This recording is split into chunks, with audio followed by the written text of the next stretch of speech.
Today, we're diving into a powerful piece of ancient literature, Psalm 47. Now, you might just know it as a song, but what if I told you it's actually the script for a massive, cosmic coronation ceremony? Yeah, let's take a closer look at that. Right from the start, it kicks off with a sound, a huge global ovation.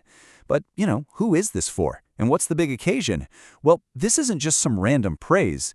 This whole song is structured exactly like a royal coronation, and we're about to break down every single part of it.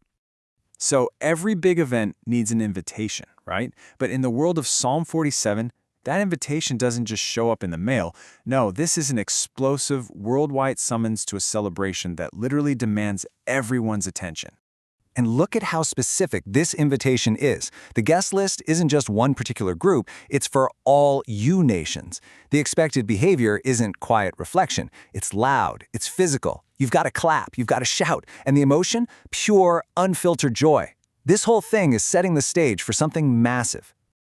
Okay, so before any king gets crowned, you always have a herald step up and proclaim their right to rule, right? Well, that is exactly what's happening here. The celebration kind of pauses for a moment to announce the king's credentials, to lay out precisely why he's the one who deserves this throne. So the first credential is all about character and presence. And the word awesome here isn't like, that's a pretty cool car. We're talking about inspiring a sense of reverential fear and absolute wonder. It's a statement about a power that is just completely beyond us.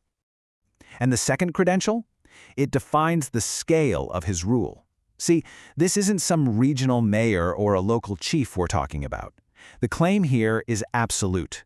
This is the great king, whose authority covers the entire planet, no exceptions. And this isn't just a claim to power, it's more like a resume.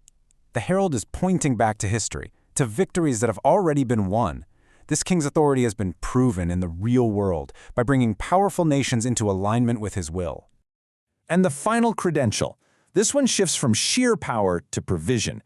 The king doesn't just conquer, he actually chooses and provides a special destiny, an inheritance for his people.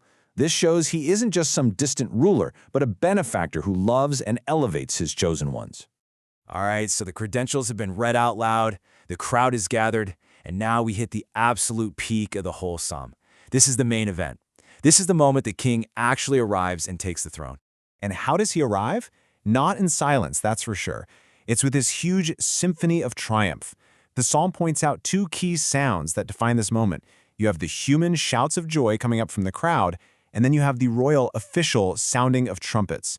You can almost hear it all building to this incredible climax. So the king has ascended. He's on the throne. Now the ceremony moves into its next phase, the crowd's response, and they have one single unified job to do.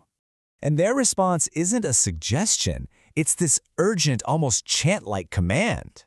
This call to sing praises is repeated 4 times in just one verse. That repetition really drives the point home.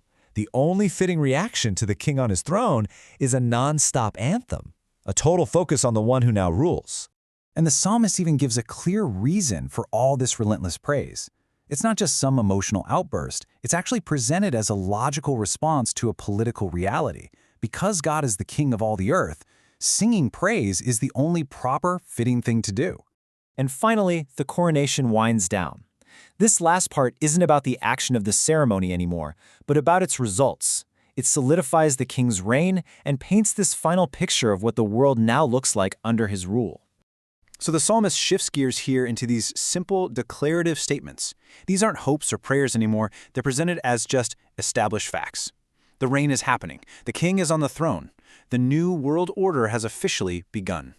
And this is the end result, a totally new global power dynamic. The rulers of the world, the nobles, the kings, they're all gathering together. But they're not assembling to challenge him. They're assembling because they now belong to him.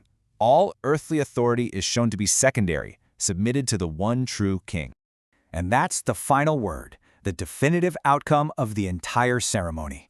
After the call to praise, the credentials, the ascension, the anthem, the result is simple. He is greatly exalted. The coronation is complete. So, what do we make of all this?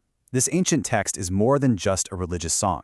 It's this powerful vision of a world brought into perfect harmony under one single benevolent ruler. It imagines a world where all the nations finally come together, not in conflict but in celebration. And the question it leaves us with is a really profound one. What does this ancient vision of a cosmic coronation say about our own deep human search for unity and a just ultimate authority?